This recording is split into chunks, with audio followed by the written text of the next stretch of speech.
Il y a une histoire dingue que peu de gens connaissent à propos de Netflix. En 2000, les fondateurs ont failli revendre la société à leur plus gros concurrent pour seulement 50 millions de dollars. En fait, ils étaient au début de leur activité, ça faisait 3 ans qu'ils existaient, et ils avaient une énorme croissance. Mais le Netflix du début, c'est pas celui qu'on connaît aujourd'hui. Au début, en fait, c'était un service de location de DVD qu'on t'envoyait et qu'on te renvoyait par la poste. Tu payais un abonnement mensuel, tu recevais un DVD, quand tu le renvoyais, on t'envoyait un autre selon tes goûts. Donc, il y avait déjà cette notion de l'algorithme.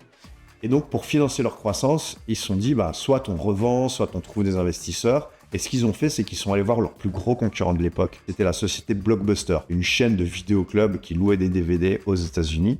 Ils avaient plus de 4000 magasins, 90 000 employés. Et donc, c'était un mastodonte. C'était un petit peu David contre Goliath. Donc, Mark Randolph et Reed Hastings, qui sont les deux fondateurs de Netflix, ont pris rendez-vous avec le CEO de Blockbuster pour lui proposer de racheter Netflix pour 50 millions de dollars et de continuer à travailler dans la boîte. Sauf que le mec leur a ri au nez en leur disant « Non, nous, on n'y croit pas à votre système.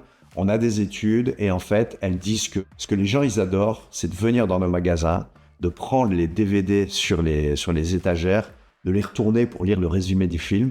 Et ce qu'ils aiment par-dessus tout, c'est quand ils ouvrent la boîte du DVD, c'est le bruit du clic quand ils appuient au milieu du disque.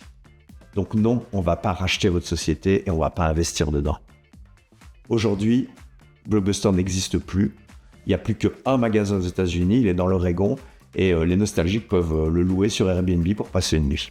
Pour moi, la morale de l'histoire, c'est qu'il ne faut jamais croire qu'en étant gros, on a toujours raison. Et il ne faut jamais regarder les jeunes entrepreneurs de haut en pensant que leur innovation ne sert à rien, quoi qu'en disent les études.